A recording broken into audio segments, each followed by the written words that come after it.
ಈ ರಾಜ್ಯದಲ್ಲಿ ಸ್ವಾಭಿಮಾನಿಗೆ ತೊಂದರೆ ಆಗಿದೆ ಅನ್ನಂತ ಟೈಮಲ್ಲಿ ಕೂಡ ಈ ರಾಜ್ಯದಲ್ಲಿದ್ದಂಥ ಎಲ್ಲ ಜಾತಿಯ ಎಲ್ಲ ಧರ್ಮೀಯರ ಜನರು ರಾಮ್ಲೋರು ಸ್ವಾಭಿಮಾನ ಅಂದ ತಕ್ಷಣ ಯಾವುದೇ ವಿಚಾರವನ್ನು ನೋಡಲ್ಲ.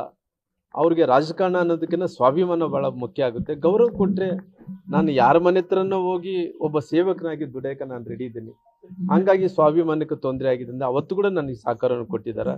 ಇವತ್ತು ಕೂಡ ನನಗೆ ಎಲ್ಲರೂ ಕೂಡ ರಾಮ್ಲೋರ್ ಪರವಾಗಿ ನಿನ್ನೆಯಿಂದ ಬಹಳಷ್ಟು ಮಂದಿ ಜಾತ್ಯತೀತವಾಗಿ ಪಕ್ಷಾತೀತವಾಗಿ ರಾಮ್ಲೋರು ಒಬ್ಬ ಒಳ್ಳೆ ಜನನಾಯಕ, ಒಳ್ಳೆ ಬಡವ್ರ ಪರವಾಗಿರೋಂಥ ನಾಯಕನಂಥದ್ದು ಕೂಡ ಅವರು ಕೂಡ ನನಗೆ ನಿನ್ನೆ ಮೊನ್ನೆ ಎಲ್ಲ ಸಪೋರ್ಟ್ ಮಾಡ್ಕೊಂತ ಬಂದಿದ್ದಾರೆ. ಅವ್ರು ಇಟ್ಟಂಥ ವಿಶ್ವಾಸ ಯಾವತ್ತೂ ಕೂಡ ನಾನು ಚ್ಯುತಿ ಬರಲಾರ್ದಂತೆ ನಾನು ನಡ್ಕೊತೀನಿ. ಮುಂದಕ್ಕೂ ಕೂಡ ನನ್ನ ಮೂರ್ತಣ್ಣವ್ರು ಹೇಳೋದಂತೆ ಮುಂದಕ್ಕೂ ಕೂಡ ನಾನು ಆದಷ್ಟು ಬೇಗದಲ್ಲಿ, ಯಾಕಂದರೆ ನಾನು ಸುಮಾರಾಗಿ ಇಲ್ಲಿದ್ದಂಥ ನಮ್ಮ ಉತ್ತರ ಕರ್ನಾಟಕದಲ್ಲಿದ್ದಂಥವ್ರು, ಹೈದರಾಬಾದ್ ಕರ್ನಾಟಕದಲ್ಲಿದ್ದಂಥವ್ರು ಎಲ್ಲ ನಾಯಕರು ಮಾತಾಡಿ ಎಲ್ಲ ಎಮ್ ಎಲ್ ಎಗಳು ಪಕ್ಷಾತೀತವಾಗಿ ಅವರೆಲ್ಲರೂ ಕೂಡ ಮಾತಾಡ್ತಾ ಇರೋ ಕಾರಣ ಅವ್ರಿಗೆ ಸಮಾಧಾನ ಮಾಡೋಣ, ಅವರು ಬರ್ತೀನಿ ಅಂತ ಹೇಳ್ತಾರೆ, ಅವ್ರ ಹತ್ರ ಕೂಡ ಮಾತಾಡೋಣ ಅಂತ ಕಾರಣದಿಂದ ನಿಂತಿದ್ದೀನಿ. ಮುಂದಕ್ಕೆ ನಾನು ಡೆಲ್ಲಿಗೆ ಹೋಗ್ತೀನಿ. ಅಂದರೆ ನಾನು ಆಲ್ರೆಡಿ ಒಂದು ಡೇಟ್ ಫಿಕ್ಸ್ ಮಾಡಿಕೊಂಡು ಮತ್ತೆ ಅವರೆಲ್ಲ ಹತ್ರ ಅಪಾಯಿಂಟ್ಮೆಂಟ್ ತೊಗೊಂಡು ಆಲ್ರೆಡಿ ನಾನು ಕೇಳ್ಕೊಂಡಿದ್ದೀನಿ. ಮೋಸ್ಟ್ಲಿ ಆದಷ್ಟು ಶೀಘ್ರದಲ್ಲೇ ನನಗೆ ಅಪಾಯಿಂಟ್ಮೆಂಟು ಅಂದರೆ ನಾನು ಹೋಗಿ ಅಪಾಯಿಂಟ್ಮೆಂಟ್ ತೊಗೊಂಡು ಅವ್ರ ಹತ್ರ ಭೇಟಿಯಾಗಿ ಬರ್ತೀನಿ.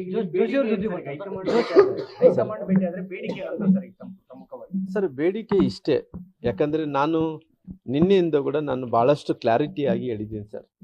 ಎಂಥ ಪರಿಸ್ಥಿತಿಯಲ್ಲಿ ಕೂಡ ಇವತ್ತು ಏನಾದಂಥ ವಿಚಾರಗಳು ಆಲ್ರೆಡಿ ನಾನು ಹೇಳಿರೋ ಕಾರಣ ಅದನ್ನು ಪುನಃ ರಿಪೀಟ್ ಮಾಡೋಕ್ಕೆ ನನಗಿಷ್ಟ ಇಲ್ಲ. ಹಂಗಾಗಿ ಆಲ್ರೆಡಿ ಎಲ್ಲ ವಿಚಾರಗಳನ್ನ ತಮ್ಮ ಮಾಧ್ಯಮದ ಮೂಲಕ ಹೇಳಿ ಇಡೀ ರಾಜ್ಯದ ಜನರು ಕೂಡ ನೋಡಿರೋ ಕಾರಣ ನನ್ನ ಮನಸ್ಸಲ್ಲಿರೋಂಥ ಎಲ್ಲ ವಿಚಾರಗಳನ್ನು, ಯಾಕಂದರೆ ನಾನು ಯಾವತ್ತೂ ಕೂಡ ಏನು ಬಯಸ್ತೀನಿ ಅಂದರೆ ನಾನು ಜಾಸ್ತಿ ಬಯಸೋಕೆ ಹೋಗಲ್ಲ. ನಾನೊಬ್ಬ ಕೂಲಿಕಾರನಿಂದಂತೆ ನಾನು ಎಷ್ಟು ಕಷ್ಟಪಡ್ತೀನಿ ಅಷ್ಟು ಕೂಲಿ ಕೊಡ್ರಿ ಅಂತ ಕೇಳೋವಂಥವ್ನು. ನನ್ನ ಕಷ್ಟಕ್ಕೆ ಕೂಲಿ ಕೊಡ್ರಿ, ನನಗೆ ಅಗೌರವ ಮಾಡೋಂಥ ಕೆಲಸ ಮಾಡಬೇಡ್ರಿ, ನನಗೆ ಸ್ವಾಭಿಮಾನಕ್ಕೆ ಯಾವತ್ತೂ ಕೂಡ ತೊಂದರೆ ಮಾಡೋಂಥ ಕೆಲಸ ಮಾಡಬೇಡ್ರಿ. ನನ್ನ ಜೀವನನೇ ಸ್ವಾಭಿಮಾನ ಸಲುವಾಗಿ ನಾನು ಬದುಕಿದ್ದೀನಿ, ಗೌರವ ಸಲುವಾಗಿ ಬದುಕಿದ್ದೀನಿ, ಬಡವ್ರ ಸಲುವಾಗಿ ನಾನು ಬದುಕಿದ್ದೀನಿ. ನನ್ನ ಜೀವನನೇ ನಾನು ಅರ್ಪಣೆ ಮಾಡಿದ್ದೀನಿ ರಾಜ್ಯದ ಜನರ ಸಲುವಾಗಿ.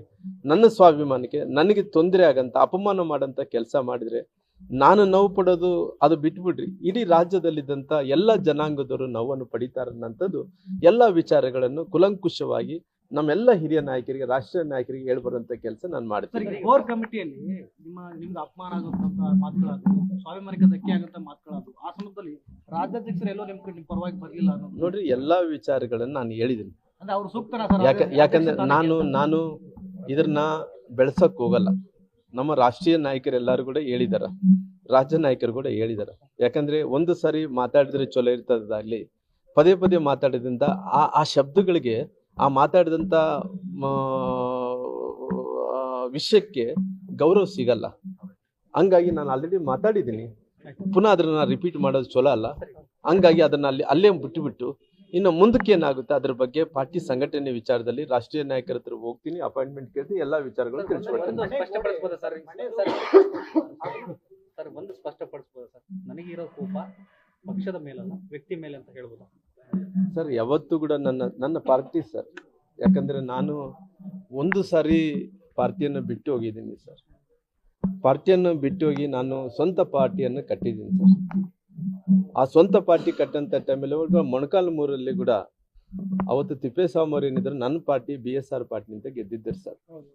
ಅಂದರೆ ನಾನು BJPಯಲ್ಲಿ ಮೊಣಕಾಲ್ಮೂರು ಗೆಲ್ಲಿದ ಮುಂಚೆನೆ ಅಲ್ಲಿ BSR ಇಂದ ಅಲ್ಲಿ ತಿಪ್ಪೇಸ್ವಾಮಿ ಅವರು BSR ಪಾರ್ಟಿಯಿಂದ ಗೆದ್ದಿದ್ದರು ಸರ್. ಗೆದ್ದಂಥ ಟೈಮಲ್ಲಿ ಕೂಡ ಭಾಳ ಸ್ಪಷ್ಟವಾಗಿ ಯಾವತ್ತೂ ಕೂಡ ರಾಜ್ಯದ ಜನರು ನನ್ನ ಬಿಟ್ಟು ಕೊಟ್ಟಿಲ್ಲ ಸರ್. ಹಂಗಾಗಿ ಯಾವತ್ತನೇ ಆಗಲಿ ನಾನು ಪಾರ್ಟಿ ಇವತ್ತು ನಾನು BJPಗೆ ನನ್ನ ಒಂದು ಎಪಿಸೋಡನ್ನು ಮುಗಿಸಿ, ಅಂದರೆ ನಾನು BJP ಪಾರ್ಟಿಯಲ್ಲಿದ್ದೆ, ಆ ಪಾರ್ಟಿಯಲ್ಲಿರೋಂಥ ಟೈಮಲ್ಲಿ ಎಲ್ಲ ಒಂದು ಕಡೆ ಸ್ವಾಭಿಮಾನಕ್ಕೆ ಧಕ್ಕೆ ಆಗಿದೆ ಅಂತೇಳಿ ಪುನಃ ಪಕ್ಷ ಕಟ್ಟಿ ಅಷ್ಟೋ ಇಷ್ಟೋ MLA ಗೆಲ್ಸ್ಕೊಂಡ ನಂತರ ಕೂಡ ಪುನಃ ಪ್ರೈಮ್ ಮಿನಿಸ್ಟರ್ಸ್ ಅವರು 2019ರಲ್ಲಿ ಅವರು ಪ್ರಧಾನಮಂತ್ರಿಗಳು ಆಗೋಂಥ ಟೈಮಲ್ಲಿ 14ರಲ್ಲಿ ಅವ್ರು ಪ್ರಧಾನಮಂತ್ರಿಗಳು ಆಗೋಂಥ ಟೈಮಲ್ಲಿ ನಮ್ಮನ್ನೆಲ್ಲರೂ ಕೂಡ ಕರೆದು ಮಾತಾಡಿದಂಥ ಟೈಮಲ್ಲಿ ಅವರು ಗೌರವವನ್ನು ಕೊಟ್ಟು ಈ ದೇಶವನ್ನು ಕಟ್ಟಕ್ಕೆ ಹೊಂಟಿದ್ದಾನೆ ಆ ಮನುಷ್ಯನಿಗೆ ಶಕ್ತಿ ಆಗ್ಬೇಕನ್ನಂತ ಕಾಣಿದೆ. ಆಲ್ರೆಡಿ ನಾನು ಒಂದು ಎಪಿಸೋಡನ್ನು ಮುಗಿಸಿ ಆಲ್ರೆಡಿ ನಾನು BJPಯಲ್ಲಿ ಇದ್ದೀನಿ ಸರ್. BJP ನನ್ನ ಸ್ವಂತ ತಾಯಿ ಇದ್ದಂತೆ ಸರ್. BJP ಯಾವತ್ತೂ ಕೂಡ ದ್ರೋಹ ಮಾಡೋಂಥ ಕೆಲಸ ಮಾಡಲ್ಲ. ಹಂಗಾಗಿ ಯಾವತ್ತಿದ್ರು ಕೂಡ ಪಾರ್ಟಿ ಜೊತೆಯಲ್ಲಿ ಕೆಲಸ ಮಾಡ್ಕೊಂಡು ಹೋಗ್ತೀವಿ.